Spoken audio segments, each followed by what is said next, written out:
up!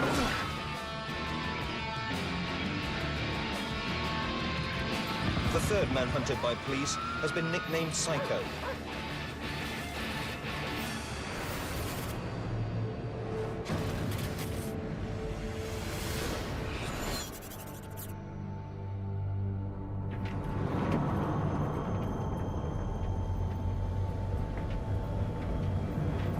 I was 19 when I was arrested. When I was a young lad, my life was fairly ordinary. I started developing an anger problem in my mid to late teens. I think it's true to say that I was a very reckless and dangerous person. When I was a student in Leeds, I was robbed on the street, so I planned revenge.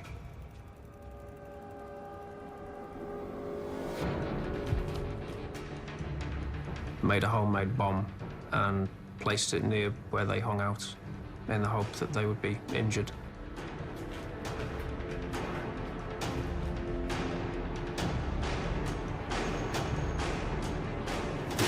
Police! Get down!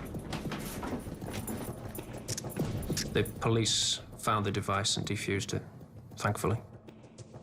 Search of the house found numerous weapons and bomb-making equipment. My life as I knew it was over.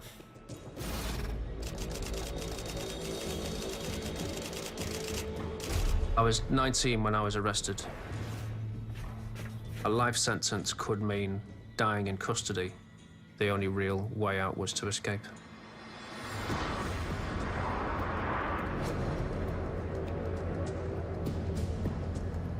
The easiest option for any prisoner to escape is to escape from a prison van.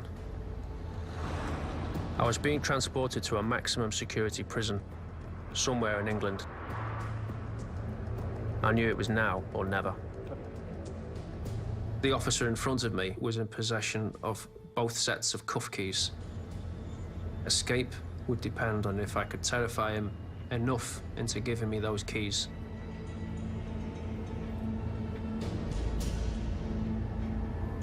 I had previously concealed a hypodermic needle.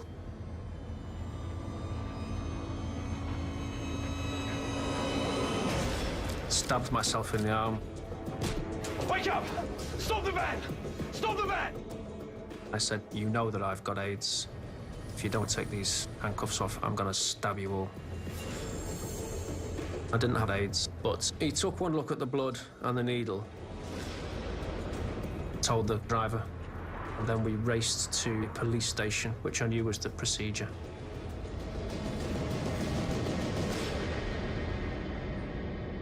When we got to the police station, the officer who had the security keys ran away. He'd left the door wide open. Come on, let's go. Come on, come on!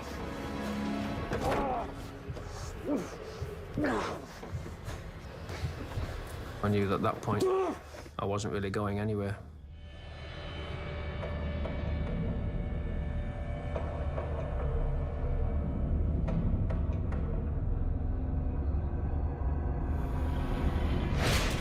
I had no idea where they were going. The further south I drove, I realized that there was only one prison it could be. Parkhurst has got a very bad reputation. It's a violent place. It's accepted people convicted of murder, serial killing, terrorism-related offences.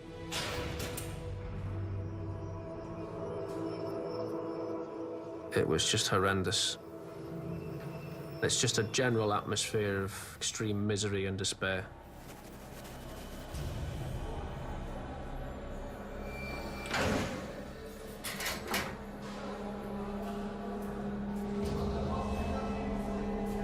Straight away, I started to scout around the prison, looking for a way out.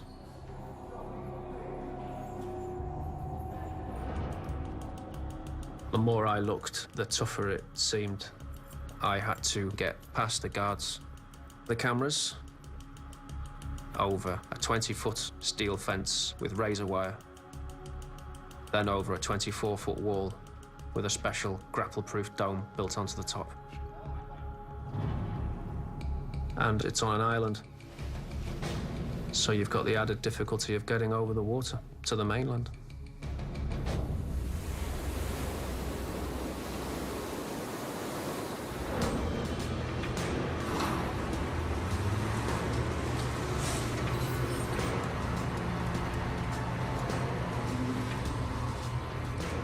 The only chink in the armour of Parkhurst was that they were having building renovation work done. Outside my window, there'd be lorries and diggers driving up and down day by day inside the prison itself.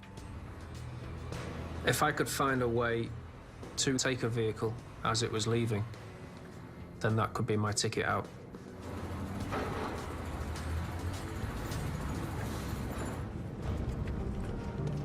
Hi, Brett. What, shoot?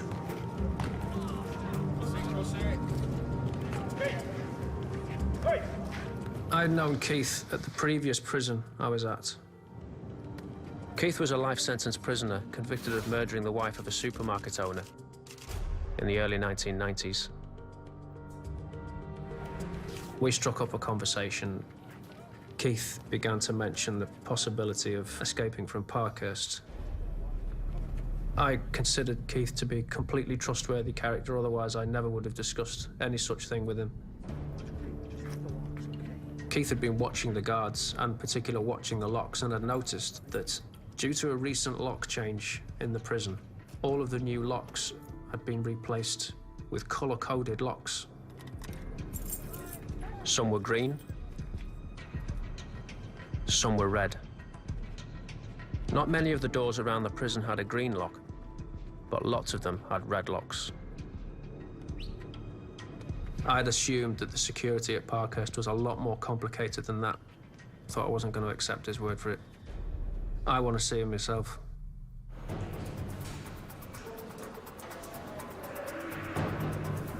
I spent a day or two walking round.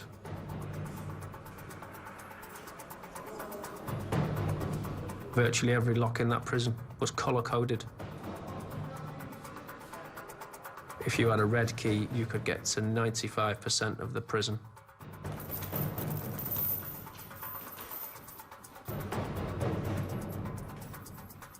If you had a red key, you could walk into the vehicle compound. If I can get into one of those lorries, I can get out of this jail.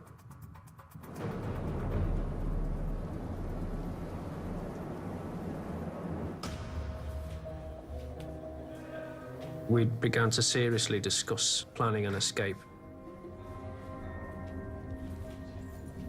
Keith said a key was basically just a shaped piece of metal. All we needed to concentrate on was making that shaped piece of metal. He managed to convince me that I had the ability to make a key for those locks. The prison ran lots of courses, so I applied for a place in a metal workshop class. We were watched by the guards all the time, so I had to be careful. But the workshop gave me access to what I needed to make the key.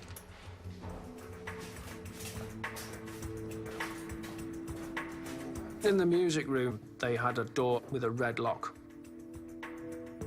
Getting a visual picture of how that lock works was the first big challenge for me. I would stare at it for hours at a time. I had to effectively design that lock mentally so that I could break it. And the more I looked at that lock, the more complicated I realized it was. But some of that information I needed came from prison officers inadvertently. When they would fall asleep with the keys out, you can get a certain amount of information there from a key by how it looks.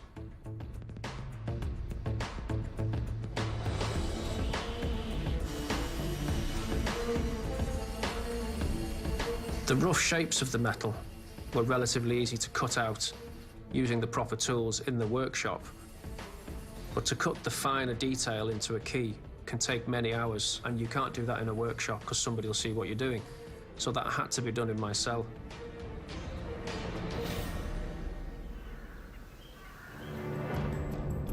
I was extremely nervous every time I took that key out.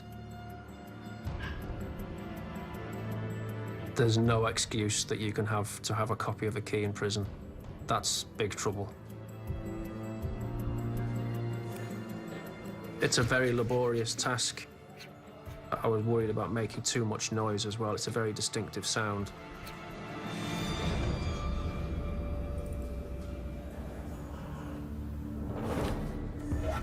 Very slowly, over several weeks, I managed to cut and shape the key that could potentially open most of the locks inside the prison.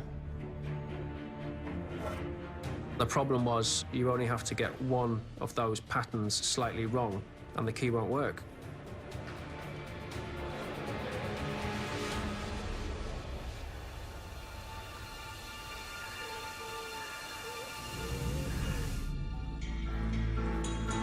The music room was the best place to test that key. Right, who fancies a cup of tea? Oh yeah, that'd be lovely. People would come and go into the music room during a class, but during tea breaks and so on, the staff and prisoners would wander off.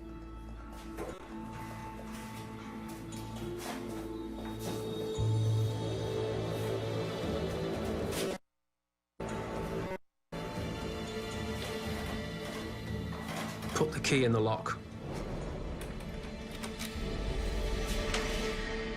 Fitted perfectly.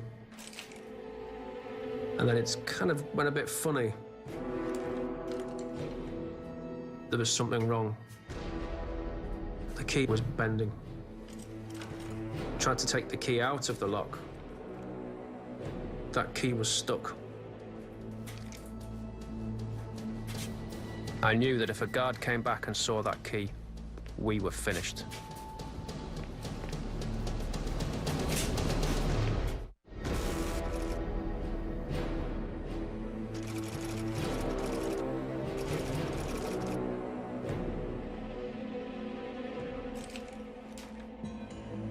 There were members of staff coming in and out of the room, and all of the time there was a half-made key stuck in that lock, with me sat there next to it. Just felt like I was there for about 1,000 years, just waiting for people to go away.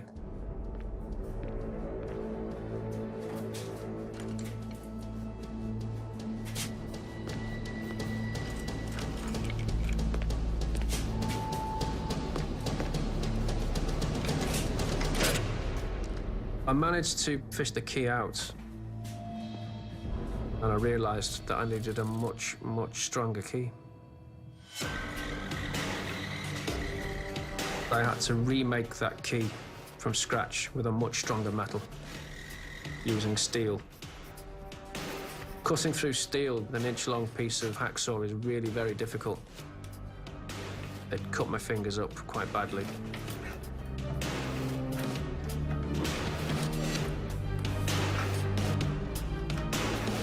So I had to just do it very slowly over a period of a week or so.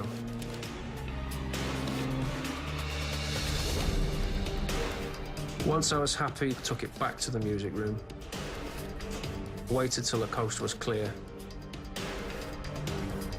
put the key in the lock, gave it a twist.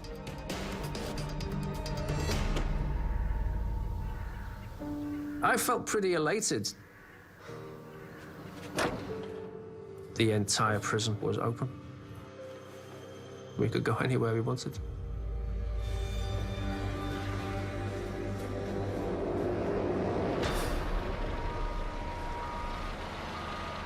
Then I got some really bad news.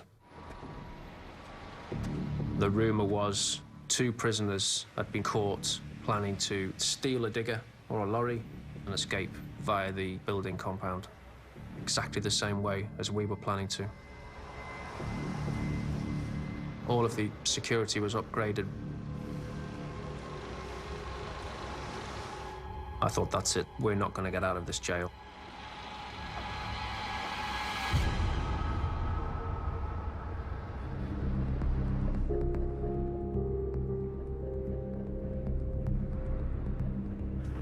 We discussed what our next step should be.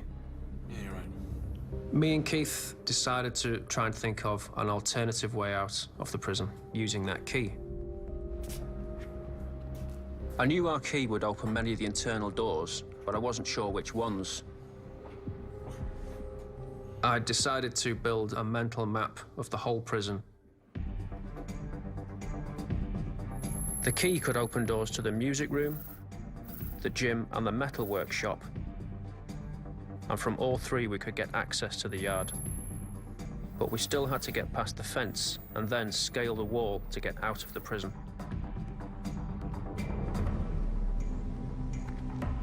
Ultimately, we needed to get over a 20-foot steel fence with razor wire,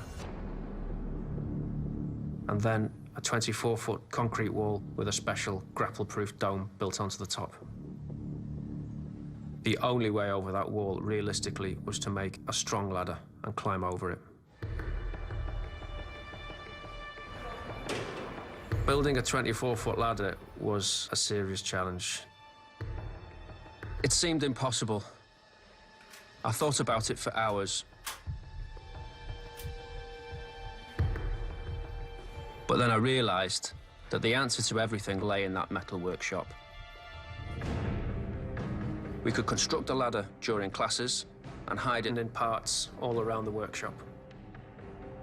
Then, using our key, we could go at night to the workshop, assemble the ladder, grab the wire cutters, and from there, cut the fence and scale the wall. The only problem was I'd just been banned from the metal workshop. I'd fallen out with the instructor about making some metalwork sculptures I was working on. He didn't like my attitude, I didn't like him, and he was in charge, so I got banned. We needed to recruit somebody else to make that ladder for us.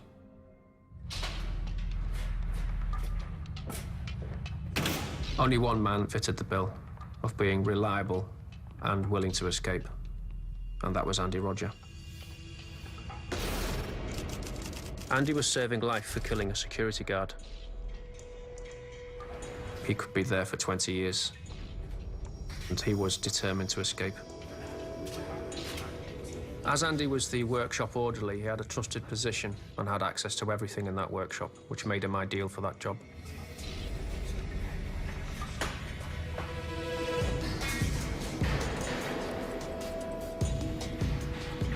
Staff assumed that Andy was just simply working away at various prison contraptions that were needed. He was never questioned about the work he was doing.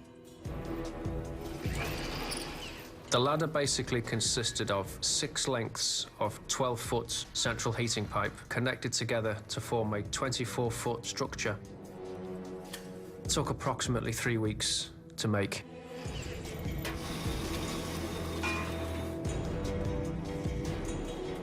It was hidden in parts all around the workshop. The plan was to assemble the ladder on the night.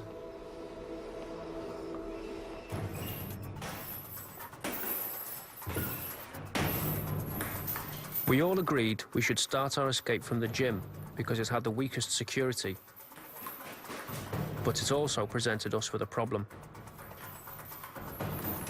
There were 2 doors from the gym that we knew we could open, but outside there was a 3rd gate which I hadn't been able to test. We needed to get through that gate to reach the metal workshop, grab the ladder and scale the fence and wall. Despite not knowing if the 3rd gate would open, we all agreed going from the gym was our best bet.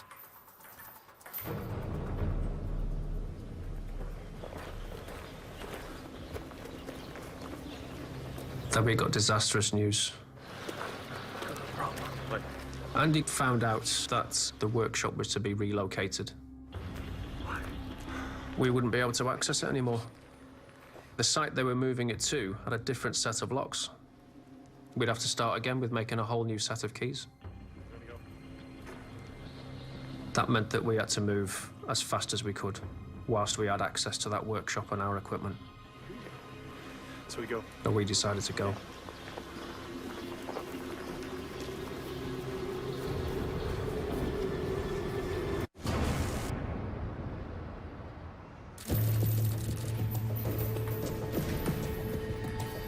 The gym was full that night. There was a lot of prisoners walking about. We were all in a state of nerves. The plan was that I would run on ahead, unlock all of the gates, then run back to the gym, give Andy and Keith the nod. They would run to the workshop, and I would follow them on and lock all the gates behind them. There'll be a roll check in the gym in half an hour. We were ready to go.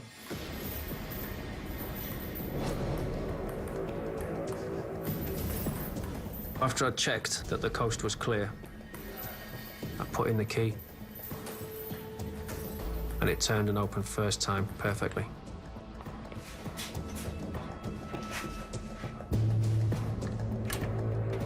The key worked on the gate behind it too. So far, so good. I then ran towards the third gate. Our entire escape really depended on whether we were going to get through that gate or not. Without access to the exercise yard, we would never get to the workshop. All our equipment would have been made with no purpose.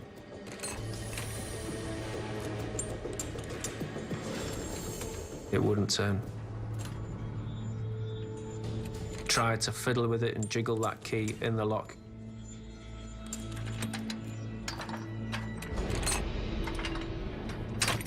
Finally, the key worked. I ran back to the gym.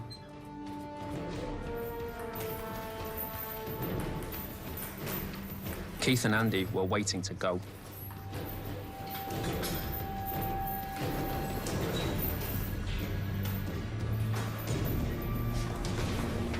We had 25 minutes to make that ladder, cut a hole in the fence, and climb over that wall.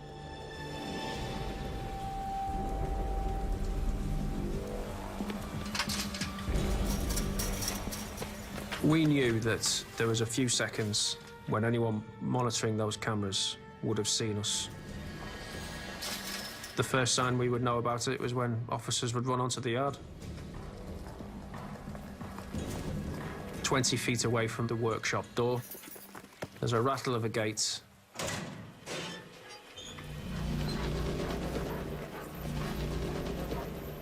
Out comes an officer with a drug dog. The drug dog runs right in front of me, no more than about 20 feet away.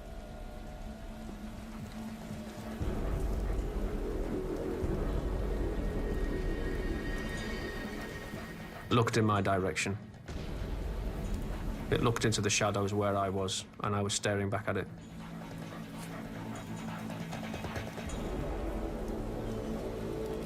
And I thought, that's it, we're caught. That's it, it's over.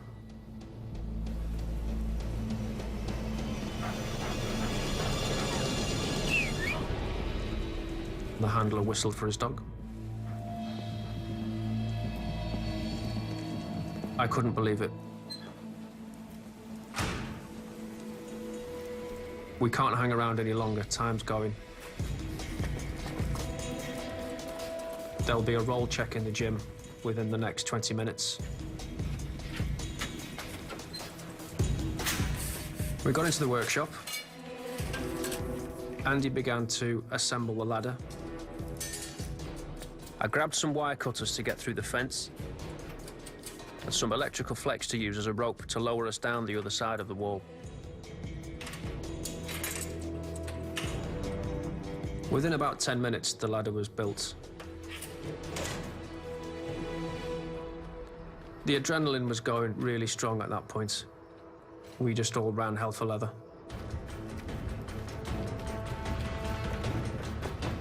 The next job is to hit that fence, cut through it as fast as we could, and get that ladder up against the wall.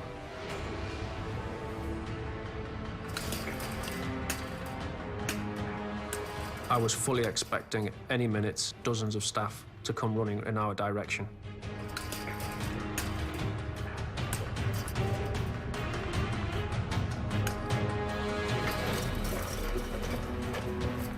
We were now facing the last barrier that prison had to offer, the wall.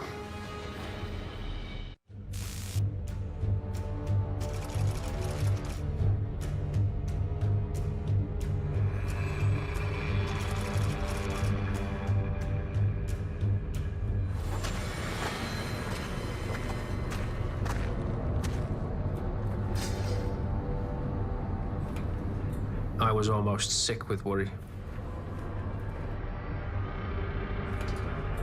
We didn't know how much weight that ladder was going to take.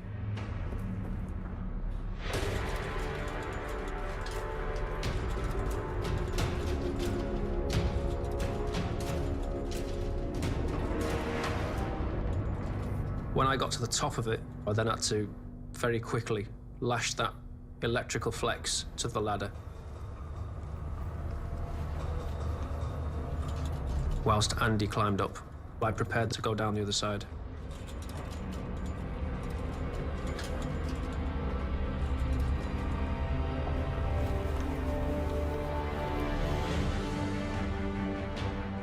It was a very strange feeling when I jumped down there, and I didn't quite believe that we'd done it. We had no time to really absorb that experience. We just thought, we're off.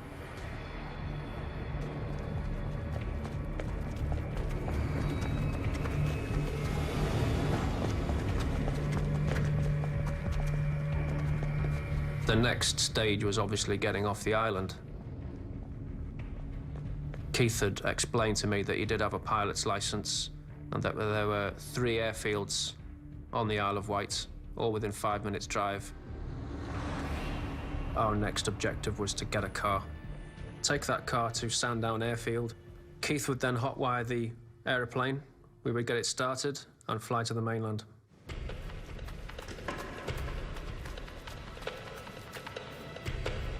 By this time, it's around about 5 to 7 at night. We knew that at 7 o'clock there'd be a roll call, so we had at most 5 minutes before staff would start to suspect that we were missing from the prison. Keith was very good at thinking on his feet and said, let's get a taxi. And at first I thought that was an absolutely balmy idea, until Keith explained. He says, well, we're just ordinary people walking down the street. We had some money on us, which we'd also smuggled into the prison. And then it made sense. We'll get a taxi, and within 5 minutes we could be away from the jail.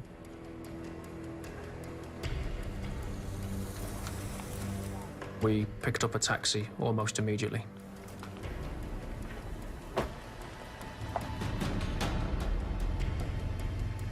It was in the taxi that I realized that the alarm was probably being raised. I received news of the breakout very shortly after 8 o'clock in the evening.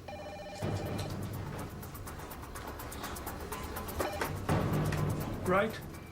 I was fully aware that any escapee from Parkhurst was likely to be a very, very dangerous individual. 3 of them together, incredibly dangerous.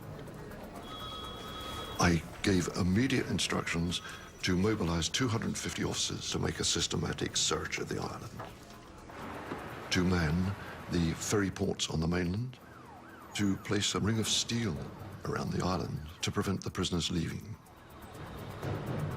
The Isle of Wight becomes a mini Alcatraz. They can escape from the prison, but they're contained on an island.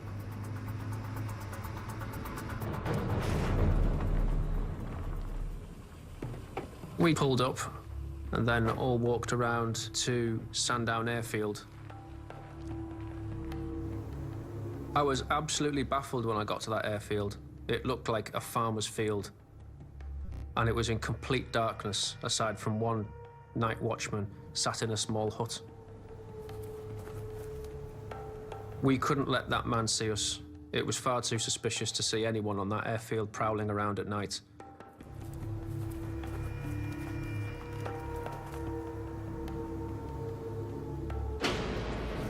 Keith opened up the cockpit, started performing some checks on the airplane.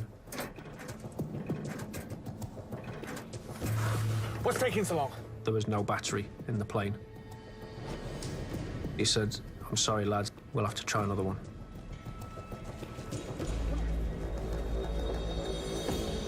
If we couldn't get that one running, we knew that we were basically sunk and trapped on that island.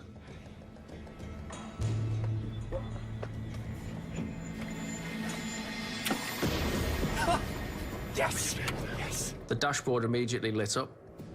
My heart leapt, and I thought, fantastic, let's get that in the air. Oh, yes. Yes. Unfortunately, Keith said that that was just a built-in mechanism to check the plane. We still had to turn it on the way you would turn on a car engine. We good? And this is where we hit problems. The lock was far too complicated. At this point, I started to panic. My heart sunk because I knew we weren't leaving the island anytime soon. We decided to abandon the airplane idea. We're gonna go on the boat. We're gonna use the boat. Let's go. Go. I was absolutely gutted that we had to leave that airplane standing in a field. What made it worse was that I knew the police would now be looking for us.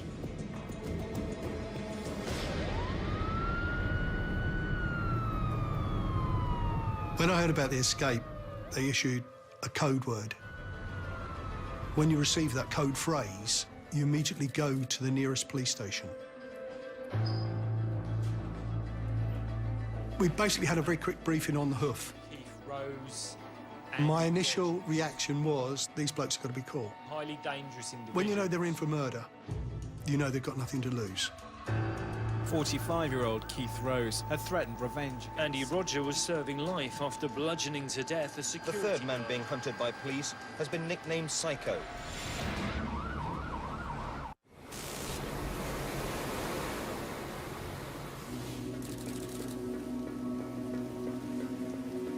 We'd been walking for about 4 or 5 hours. We hadn't had anything to eat or drink for maybe 12 hours. We were just absolutely shattered.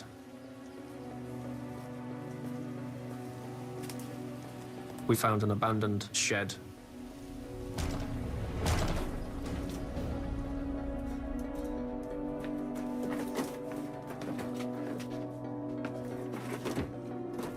That night was absolutely freezing cold, and there wasn't really that much shelter except a large sheet of plastic.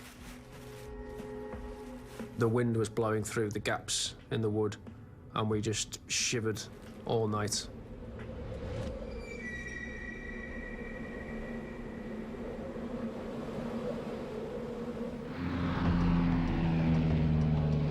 The search teams have now moved to the sparsely populated south coast of the island.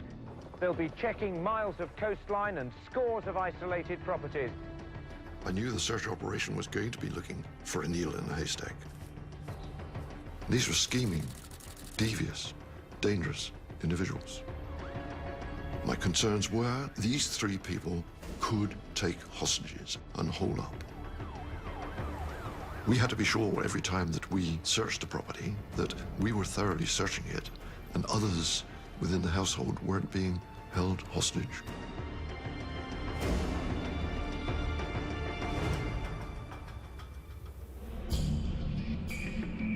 One of the pieces of kit that I'd taken with me was a shaving kit. Keith cut off his beard.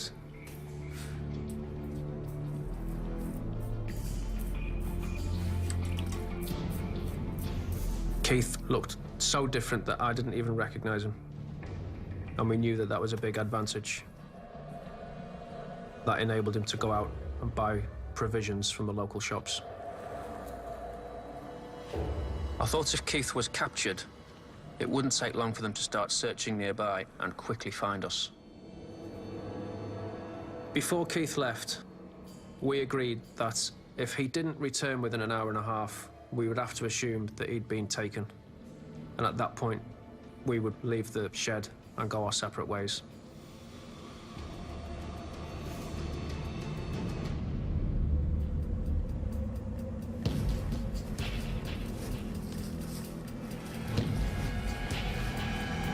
There are quite a few isolated houses and dwellings in the countryside around the prison. There was one isolated house where an alarm had gone off. In the back of your mind, you're always thinking, are they in there? Sitting in that shed was absolutely horrible. I was worried the police might find us at any time. That was my worst nightmare.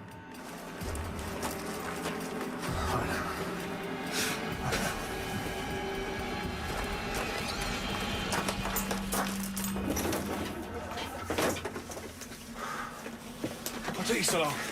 It was a total false alarm. We were frustrated. You've got to catch them. You've just got to keep going and going and going. Andy and Keith were certainly becoming more and more anxious about moving. I wanted to stay. My opinion was that the longer we waited, the better the chances we had when we tried to find a boat. Keith suggested that he would ring a friend of his who may be able to come to the island and put us in the back of a van and take us off the island that way. No, I didn't like that idea at all. I had no idea who this man was. I'd never met him. I'd said to Keith, do not ring anyone. Keith went out that night to get food and drink like he had before.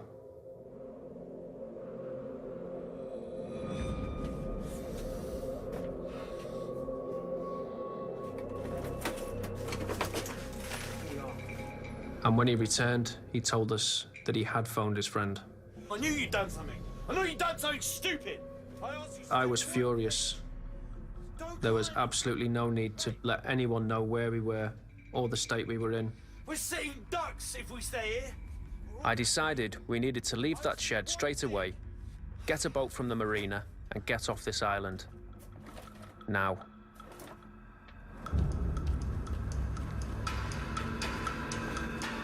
We started walking separately. Andy and Keith walked ahead. The idea behind that was that if any of us were spotted, at least the other two would have a chance to run off. I'd been given a responsibility to take a patrol out. As we came up the slope of the road, I saw two men walking with their heads down.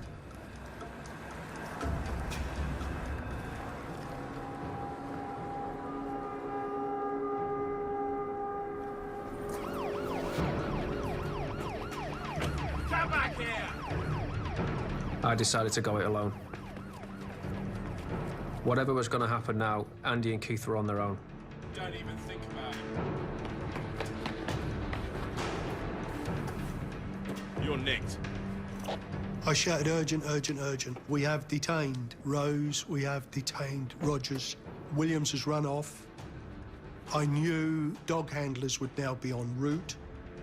I also ordered the aircraft because I knew he had thermal imaging.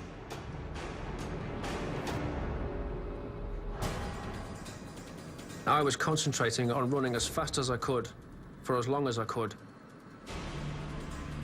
That was the only thing that was going through my head. Keep going. They haven't got you yet. Keep going.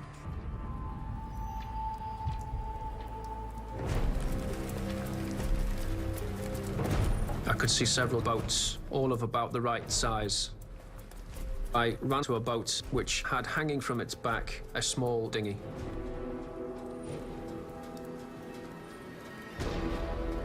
I could see torches coming. It was only a matter of minutes before the police tracked me down.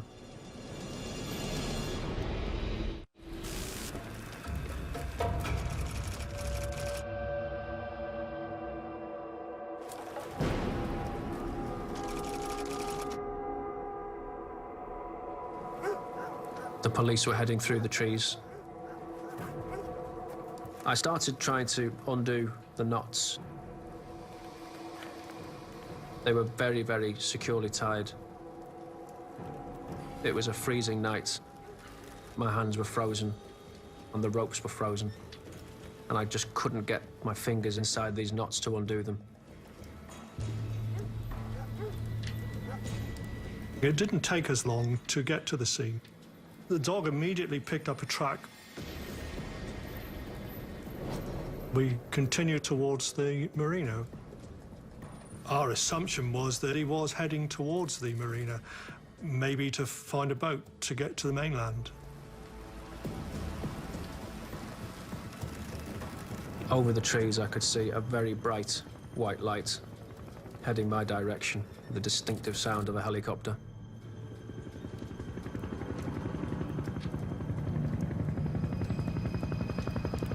The big problem with a helicopter was its thermal camera, which means that it can see the body heat. It can spot you under any kind of hiding. The only realistic way I could think of avoiding that thermal camera was to get under the water.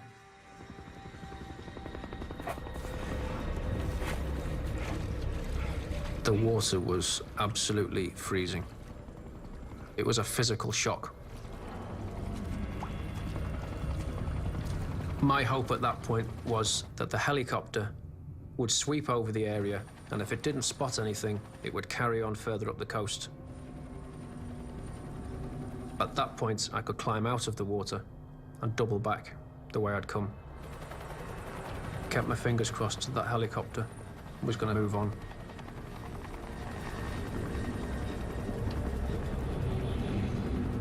I could feel my whole body starting to shut down. And the pain soon became absolutely excruciating. I started to actually lose my senses. My hearing started to go.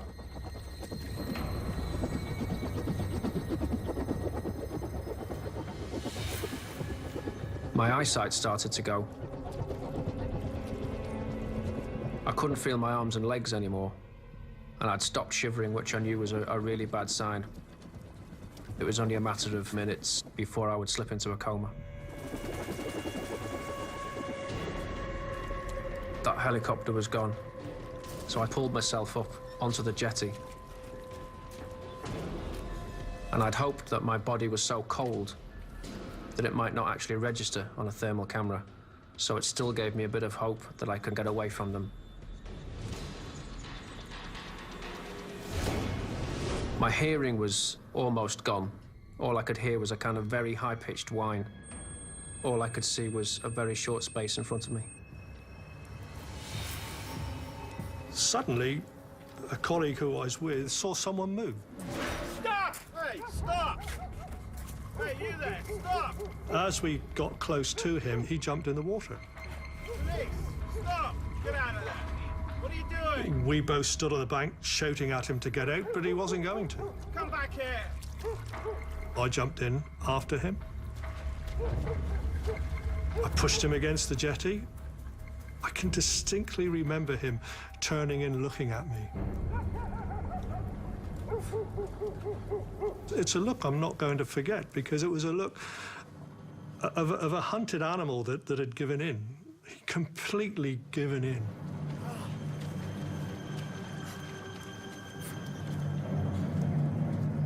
At that point, I didn't have any choice. I was just captured.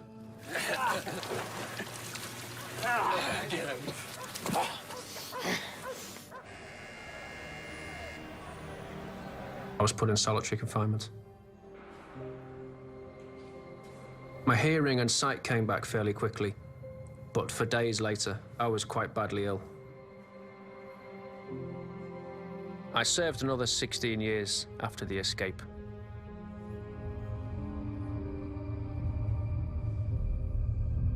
Despite everything that had happened, I was still determined to try again.